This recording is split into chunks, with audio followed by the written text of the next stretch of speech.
Back to our channel. నేను మీ Kavya. So madam ఎప్పుడు ఏదో ఒక కాంట్రవర్సీలోనే ఉంటుంది.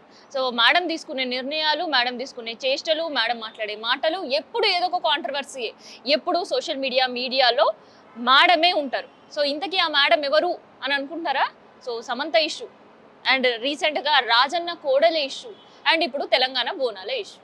సో ఇప్పటికీ మేడం ఎవరో మీకు తెలిసిందే.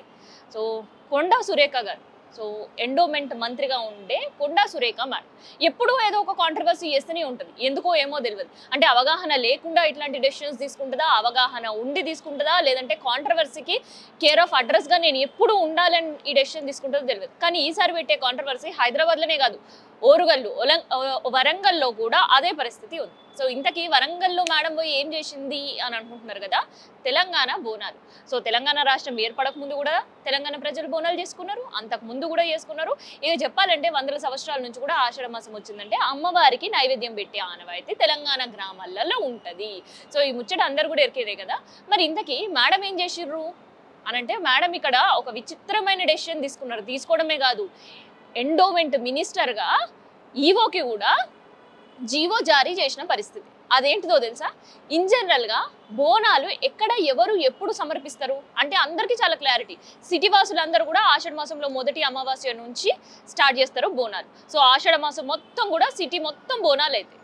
తర్వాత శ్రావణ మాసంలో జిల్లాలలో బోనాలు స్టార్ట్ అవుతాయి. అండ్ ఇక్కడ కూడా శక్తిపీఠాల్లో కాకుండా అమ్మవార్లకి గ్రామ దేవతలుగా ఉండే అమ్మవారి ఆలయాల్లో భక్తులు బోనాలు సమర్పిస్తుంటారు. అండ్ ఇక్కడ బోనాలు సమర్పించే వాటిలలో కూడా చాలా మందికి చాలా ట్రెడిషన్స్ ఉంటాయి.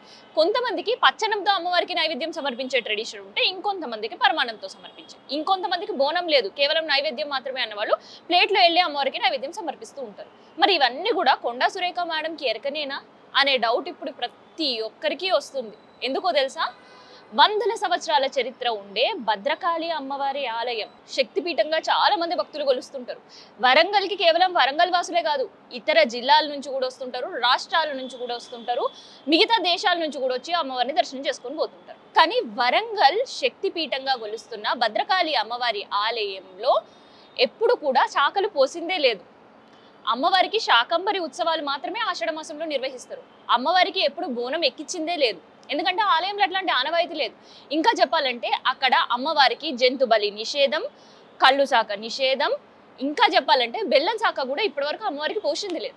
కానీ కొండా సురేఖ మేడం మాత్రం అధికారికంగా ఎండోమెంట్ నుండి ఒక జీవో జారీ చేసింది. ఆ జీవో ఏంది అంటే, ఈ నెల 22వ తారీఖున బంగారు బోనం అమ్మవారికి లాల్ దర్వాజా సింహవాహిని శ్రీ మహంకాళి అమ్మవారి ఆలయ కమిటీ వాళ్ళు తీసుకొచ్చే బోనాన్ని కొండా సురేఖ మేడం అధికారికంగా అమ్మవారి ఆలయంలో సమర్పించబోతుంది. అసలు బోనం సాంప్రదాయమే లేని ఆలయంలో ఇప్పటి వరకు వందల సంవత్సరాల చరిత్ర ఉండే అమ్మవారి ఆలయంలో ఇప్పటి వరకు ఎవరూ సమర్పించని బోనం కొండా సురేఖ మేడం సమర్పించడానికి పోబోతుంది.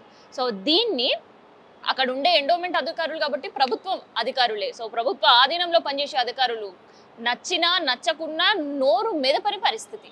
ఇంకా వాళ్ళు చెప్పుకొస్తుంది ఏంటంటే, ఇక్కడ అమ్మవారికి శాకాంబరి దేవిగా మాత్రమే ఉత్సవాలు నిర్వహిస్తుంటాం, ఇక్కడ వామాచారం పద్ధతులు పాటించం కాబట్టి తెచ్చే బోనం ఖచ్చితంగా బెల్లం అన్నము మాత్రమే ఉండబోతుంది, బెల్లం శాఖ మాత్రమే ఉండబోతుంది, నీళ్ళ శాఖ మాత్రమే ఉండబోతుంది అని మాత్రమే చెప్పుకొస్తున్నారు. కానీ ఇక్కడ బోనం సాంప్రదాయం లేదు, ఇప్పటి వరకు ఆలయంలో ఎవరు ఎప్పుడు కూడా సమర్పించిన ఆనవాళ్ళు లేరు అని చెప్పుకోలేకపోతున్నారు. ఎందుకంటే వాళ్ళు ప్రభుత్వ అధికారులు. ఇన్ కేస్ వాళ్ళు బయటకు వచ్చి ఉన్న వాస్తవం అటు అర్చకులు చెప్పినా, ఉన్న వాస్తవం ఇటు ఈవో అధికారులు చెప్పినా వాళ్ళ ఉద్యోగాలు ఊస్ట్ అయ్యే పరిస్థితి. ఇది అందరూ కూడా తెలిసిందే. వాళ్ళు సస్పెండ్ అయ్యాలి, లేదంటే మెమోలు జారీ చేస్తారు. సో ఇవన్నీ తలకాయ నొప్పులు మాకెందుకు అని నోరు మెదపకుండా కూర్చున్నారు.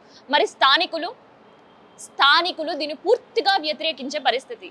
ఎందుకంటే ఇప్పటివరకు శాకాంబరిగా మాత్రమే అమ్మవారిని కొలిచినాం, శక్తి స్వరూపిణి శాంతమూర్తిగా మాత్రమే అమ్మవారిని కొలిచినాం. కాబట్టి ఇక్కడ బోనాలు నిర్వహించడం ఏమైంది అసలు మేము ఎన్నడూ కూడా చూడలేము. బోనాల పండుగ వరంగల్లో చేస్తాం, కాకపోతే గ్రామ దేవతల దగ్గర బోనాలు సమర్పిస్తాం. కానీ శక్తిపీఠంగా ఉండే భద్రకాళి అమ్మవారి దగ్గర ఇప్పటి వరకు ఎవరు బోనాలు సమర్పించలేరు. అందుకనే దీన్ని మళ్ళీ ఆలోచించాలి.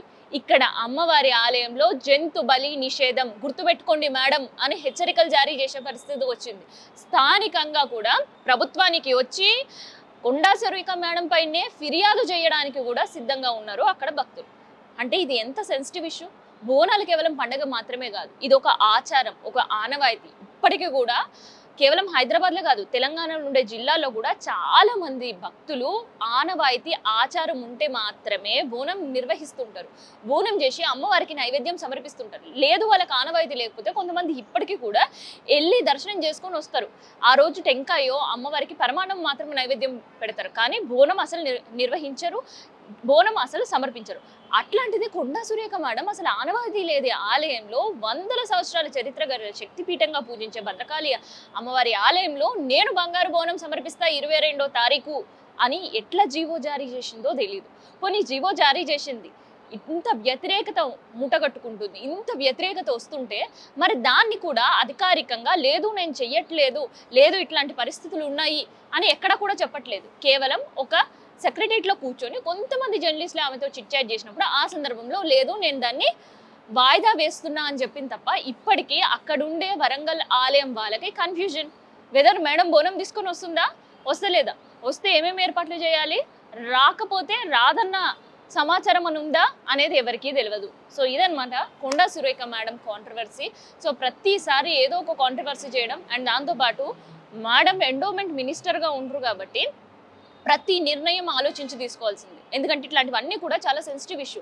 గతంలో ఎండోమెంట్ మినిస్టర్గా ఉండే ఇంద్రకరణ్ రెడ్డి బోనాలకు సంబంధించి ఒక కొత్త యాప్ రూపొందించడం జరిగింది. సో అందులో ఆయన చేసింది ఏంటంటే ఎక్కడో ఎవరో బోనం సమర్పిస్తారని మొక్కుకుంటారు, కానీ వాళ్ళు వచ్చి సమర్పించుకోలేని పరిస్థితి. కొంతమంది ఇక్కడ ఉంటారు, వాళ్ళ కోరికలు తీరుంటాయి, కాకపోతే వాళ్ళు విదేశాల్లో ఉండుంటారు, ఇతర రాష్ట్రాలకు వెళ్ళిపోయి ఉంటారు, ఇంకొక ప్లేస్లో ఉండుంటారు, హైదరాబాద్కి వచ్చి ఆ రోజు బోనం అమ్మవారికి చెయ్యని పరిస్థితిలో అక్కడుండే ఆలయ సభ్యులే ఈవో ఆధ్వర్యంలో అమ్మవారికి బోనం చేసి సమర్పించడం. సో దానికోసం ఆన్లైన్ బోనం అని కూడా ఒక యాప్ని తీసుకురావడం జరిగింది. సో బోనానికి సంబంధించిన పలానా డబ్బులు ఇంత కడితే వాళ్ళ పేరు మీద ఆలయానికి సంబంధించిన అధికారులు బోనం చేసి అమ్మవారికి సమర్పిస్తారు. ఆ ప్రసాదం మళ్ళీ ఎవరైతే బోనం బుక్ చేసుకున్నారో వాళ్ళకి పంపించే ఏర్పాట్లు అనమాట. సో ఇట్లాంటి స్కీమ్స్ తీసుకొచ్చినప్పుడు అండ్ ఇట్లాంటివి కొత్తగా దేవాదాయ ధర్మాదాయ శాఖ ఇంట్రడ్యూస్ చేసినప్పుడు ఎక్కడ ఏమీ కాంట్రవర్సీ లేదు. కాకపోతే ఇక్కడ మేడం తీసుకున్న ప్రతి ఇష్యూ కాంట్రవర్సీ. అంటే అక్కడ ఉండే ఆలయ చరిత్ర తెలియకుండా మేడం చేస్తున్నారా, లేదంటే తెలిసి ఏమైతుందిలే నేను మినిస్టర్ నేను చేస్తున్నారో అనేది మేడంకే తెలుసు. సో ఒక పక్క ఈ ఇష్యూస్ ఉంటే ఇంకోవైపు పాలక మండలి ఏర్పాటు జరుగుతుంది. సో పాలక మండలి ఏర్పాటులో అన్య మతస్థులకి అసలు అవకాశం ఇవ్వరాదు. అండ్ దాంతోపాటు ఎవరికైతే అమ్మవారంటే నమ్మకం లేదో, అన్ని మతాలు సమానమే అని ఎవరైతే వాదిస్తారో వాళ్ళకు కూడా ఎట్టి పరిస్థితిలో పాలక మండలిలో అసలు వాళ్ళకి సభ్యత్వమే ఇయ్యొద్దు అని బజరంగ్ దళ్ ఇంకొక కొత్త వాదన తెరపైకి తీసుకొస్తుంది. నిజంగానే అట్లాంటి ఇష్యూస్ వరంగల్ భద్రకాళి అమ్మవారి ఆలయంలో ఉన్నాయా అనే ఒక వినిపించే పరిస్థితి ఇవాళ వస్తుంది. నిజంగానే ఉంటే ఇప్పటివరకు కొండా సురేఖ మేడం వరకు రాలేదా, ఒక ఎండోమెంట్ మినిస్టర్ వరకు ఉన్నా ఈ విషయాలు తెలియలేవా అనే ప్రశ్నలు కూడా ఉత్పన్నమవుతున్నాయి. మరి ఇక మేడంకే తెలియాలి పాలక మండలిలో ఎవరున్నారు ఎవరు లేరు, ఎందుకు బజరంగ్ దళ్ ప్రత్యేకంగా వరంగల్ భద్రకాళి అమ్మవారి ఆలయం పైనే ఇట్లాంటి విమర్శలు చేస్తున్నారు అన్న విషయం. సో ఇన్ కేస్ పాలక మండలిలో ఎవరికైనా అట్లాంటి అవకాశం ఇస్తే అక్కడ పెద్ద ఎత్తున నిరసనలు జరిగే అవకాశం కూడా లేకపోలేదు. ఎందుకంటే అమ్మవారి ఆలయం ప్రతిష్ట, ఆలయ చరిత్ర అంత గొప్పది. మరి జై శ్రీరామ్. మీ శివరాంలో బజరంగ్ దళ్ తెలంగాణ రాష్ట్ర కన్వీనర్. ఈ కాంగ్రెస్ ప్రభుత్వము వరంగల్లో ఉన్నటువంటి భద్రకాళి అమ్మవారి దేవస్థానానికి పాలక మండలి నిర్ణయించడం జరిగింది. బజరంగ్ దళ్ డిమాండ్ చేస్తూ ఉంది, పాలక మండలిలో అన్య మతస్థులను కానీ, దేవుడిపై నమ్మకం లేని వాళ్ళను కానీ, లేదా అన్ని మతాలు సమానమనే వ్యక్తులను ఎట్టి పరిస్థితుల్లో నియామకం చేయకూడదు. ఇది బజరంగ్ దళ్ యొక్క డిమాండ్.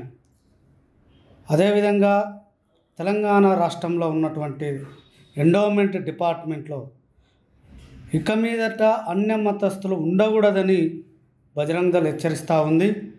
లేని పక్షంలో రాబోయే రోజుల్లో దీన్ని పెద్ద ఎత్తున ఉద్యమంగా చేపడతామని కూడా ఈ ప్రభుత్వానికి విన్నవిస్తూ ఉన్నాం. కాబట్టి తక్షణమే చర్యలు తీసుకొని అన్య మతస్థులు ఎక్కడెక్కడైతే ఉన్నారో వాళ్ళని తొలగించడము, అదేవిధంగా పాలక మండలిలో కూడా ఈరోజు భద్రకాళి టెంపుల్కు ప్రమాణ స్వీకారం చేస్తూ ఉన్నారు. కాబట్టి అందులో ఎవరన్నా దేవుడిపై నమ్మకం లేని వ్యక్తులను సెక్యులర్ భావాలు ఉన్నటువంటి వ్యక్తులు ఎవరైనా ఉంటే ఖచ్చితంగా మేము వ్యతిరేకిస్తాము. కాబట్టి దేవుడిపై నమ్మకం ఉన్నటువంటి వ్యక్తులను, హిందూ ధర్మం గురించి విశేషత తెలిసినటువంటి వ్యక్తులను నియమిస్తేనే బాగుంటుందని కూడా బజరంగ దళం నుండి సూచిస్తూ ఉంది. కాబట్టి ప్రభుత్వం తక్షణమే బజరంగ దళం చెప్పినటువంటి డిమాండ్లను చేపట్టాలని కోరుతా ఉన్నాం. జై శ్రీరామ్.